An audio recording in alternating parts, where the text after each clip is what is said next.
पहला सवाल ये आता है, जाति है क्या? देश की सबसे बड़ी समस्या मेजॉरिटेरियनिज्म है। खतरा हमारे हक, अधिकार और हुकूक को है। पटना से दिल्ली घेर लेंगे ना तो बबुआ हमको दे दीजिए, हमको अधिकार अब लेना है। जब जाति अधिकार मांगे तो बोलते हैं डाटा दीजिए, जब डाटा लेकर के गए तो मेरिट का हवाला देते हैं। क्रीमी और नॉन क्रीमी बनाया उन लोगों ने। आपने संविधान की आत्मा को तरोतार किया, आपने उसके साथ गद्दारी की। वृंदा करार बैठेंगी तो हम वहां पर भगवती देवी, फूलन देवी, राबड़ी देवी जैसे, मायावती देवी जैसी महिलाओं को भी देखना चाहते हैं। तभी इस देश में बराबरी को हम एक्सेप्ट करेंगे। निजी क्षेत्र में आरक्षण मांग रहे हैं, जब भी निजी क्षेत्र में आरक्षण मांग रहे थे बड़ा दर्द होता है। हीरो और सेवियर वाली कॉन्सेप्ट अपने झोली में रखिए। हमारी लड़ाई है, हम लीड करेंगे। मुद्दा हमारा, लड़ाई हमारी, संघर्ष हमारा, नायिका हमारी। के बच्चों के सपने दूर दूसरे होकर कहीं ना कहीं खो गए होते, हमारी आकांक्षाएं, आशाएं कहीं मिट्टी में मिल गई होती। अगर मैं आज यहाँ खड़ी हूँ तो वो सिर्फ मंडल और मंडल कमीशन की कारण ही है। मंडल कमीशन की रिपोर्ट को जब बीबी मंडल पेश कर रहे थे तो पहले जब वो पत्र लिख रहे, पहले पत्र में ही वो मेंशन करते हैं कि जब मैं डाटा कलेक्ट करने की बात कर रहा था, सोचा आखिर इसको एनालाइज कैसे करूं। तो डाटा जब देखने गए तो देखा कि अरे भाई ये तो गुलाम मुल्क का डाटा है मेरे पास, 1931 का है, आजाद भारत का तो कोई डाटा ही नहीं है। तो अगर आटा बांटने की बात आएगी तो मैं डाटा कहां से लाऊं? तो इसलिए उस समय उन्होंने उस समय के गृह मंत्री को पत्र लिखा, ज्ञानी जैल सिंह जी को, और पत्र लिखते हुए बोलते हैं कि कम से कम जो आगे आने वाली 1981 में जो जनगणना होने वाली है, एक कॉलम ऐड करवा दीजिए। साथियों, हमारी लड़ाई बस एक कॉलम की लड़ाई है। हम एक कॉलम की मांग कर रहे हैं कि हमको वहां जोड़ दीजिए, हमारे अस्तित्व को आप स्वीकारिए। हम ये नहीं चाह रहे हैं कि आप हमको ऊपर बिठा दीजिए, कम से कम इतना तो एक्सेप्ट कीजिए कि हम इंसान हैं, हमें बस आप इंसान मानिए। लोग कई बार अब जब पिछड़ा तबका जाति की बात करता है, दलित जाति की बात करते हैं, तो सबसे पहला सवाल ये आता है, जाति है क्या? जाति होती है? अरे भाई, सोशल इंस्टीट्यूशन उठाकर देख लीजिए, शादी.com से लेकर के मैरिज की जितने आर्टिकल आपको दिख जाएंगे, सब में गोरी लड़की चाहिए, उसके साथ में ये जाति होनी चाहिए, कायस्थ चाहिए, ब्राह्मण चाहिए, भूमिया चाहिए, ये चाहिए, वो चाहिए, सब जाति से चल रहा है। सारी व्यवस्थाएं जाति से चल रही है और आप देश में जाति स्वीकारने को एक्सेप्ट नहीं कर रहे। आखिर कब तक ये कीजिएगा? अभी जब भी आप जाति व्यवस्था की बात कीजिएगा, जातिगत जनगणना की बात कीजिएगा, तो वो बोलेंगे देश की सबसे बड़ी समस्या मेजॉरिटेरियनिज्म है। लेकिन ये फेक मेजॉरिटेरियनिज्म है, जहां पर आप 90% आबादी को आप देखना नहीं चाहते हैं और आप इल्यूजन क्रिएट कर रहे हैं कि देश मेजॉरिटेरियनिज्म का सिर्फ खतरा है। खतरा हमारे हक, अधिकार और हुकूक को है। उस खतरे को हमको इनके सामने क्लैरिफाई करना होगा। से बड़ा दुखड़ा तो यहाँ शुरू होता है कि दुनिया भर में बच्चे नाम के साथ पैदा होते हैं, पर हमारे भारत में उपनाम के साथ पैदा होते हैं और इसी उपनाम में हम नाम खोजने की लड़ाई ढूंढ रहे हैं। तो हमारी लड़ाई तो उपनाम में नाम बनाने की लड़ाई है।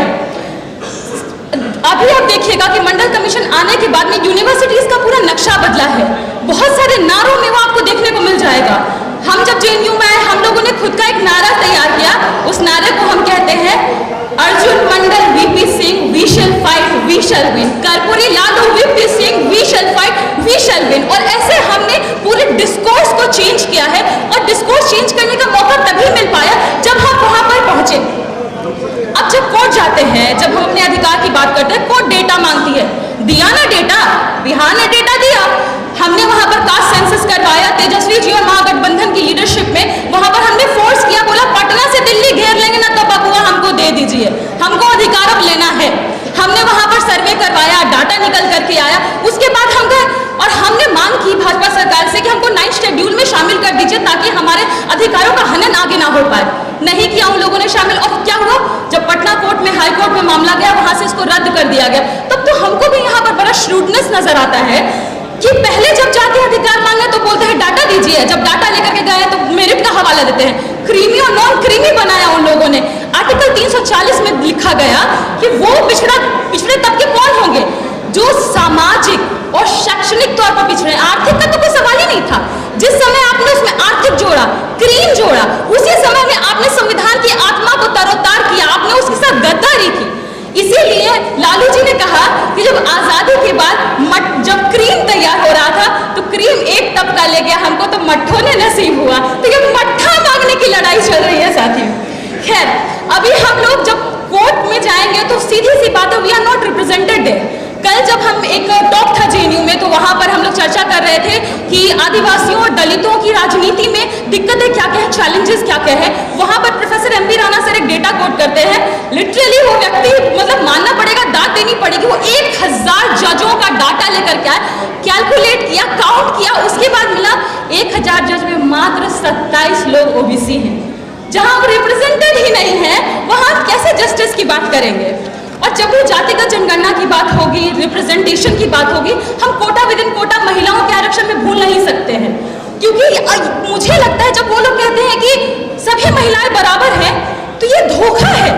कैसे वो महिला बराबर हो जाएगी जो अभी तक नाले में है, जो अभी तक खेतों में वहां पर धान की रोपाई, खेताई, बुनाई कर रही है, जो मछली बेच रही है, जो फल का टोकरे लिए हुए, बराबर हो जाएंगे उन महिलाओं के साथ। हो सकता है आपके साथ दोहन किया होगा, क्या हमने दोहन किया? दलित तबका दोहन किया या पिछड़ा तबका दोहन किया? हम तो पुरुषों के साथ लैंगिक भेदभाव के साथ साथ जातिगत भेदभाव झेल रहे हैं, तो हम तो दोनों स्तर पर मारे गए ना। तो सभी महिलाएं बराबर नहीं है। अगर वहां पर वृंदा करात बैठेंगी तो हम वहां पर भगवती देवी, फूलन देवी, राबड़ी देवी जैसे, मायावती देवी जैसी महिलाओं को भी देखना चाहते हैं, तभी इस देश में बराबरी को हम एक्सेप्ट करेंगे। जब रिपोर्ट हम पढ़ रहे थे मंडल कमीशन का, तो वहां पर मेंशन करते हैं 6ठे पॉइंट पर कि हम सरकारी सेक्टर्स में हम प्रमोशन में रिजर्वेशन मांग रहे हैं, हम 16वें में वो निजी क्षेत्र में आरक्षण मांग रहे हैं। जब भी निजी क्षेत्र में आरक्षण मांग रहे थे, बड़ा दर्द होता है। क्यों दर्द होता है? बोलेंगे तुम लोग बना के दिए थे कि तुमको निजी क्षेत्र में आरक्षण दे देंगे। भाई हम नहीं दिए। कैसे हम नहीं दिए? हम टैक्स दिए, सरकार ने तुमको 1 रुपये, 2 रुपये, 100 रुपये कट्ठा बीघा जमीन दे दिया और तुम वेलफेयर स्कीम लागू नहीं करोगे, तो वो फिर मेरिट का हवाला लेकर के आएंगे। जब भी मेरिट लेकर के आएंगे, आप सीधे बोलिए, it is the most dubious concept in the history of not only India but the world. क्योंकि ये बहुत बड़ी धूर्तता है। कोई कभी भी मेरिट प्रिविलेज के साथ आता है। ऑब्वियसली जिनके पास एसी में कमरे हैं, चांदी के चम्मच में वो दूध भात खा रहे हैं, वो सीखेंगे बहुत सारी भाषाएं, वो बहुत आगे बढ़ेंगे, उनके लिए पीछे से सपोर्ट सिस्टम है। हमारे लिए कौन है? हम गिरेंगे तो सीधे धराशायी हो जाएंगे, हमारे लिए कोई भी नहीं है पीछे।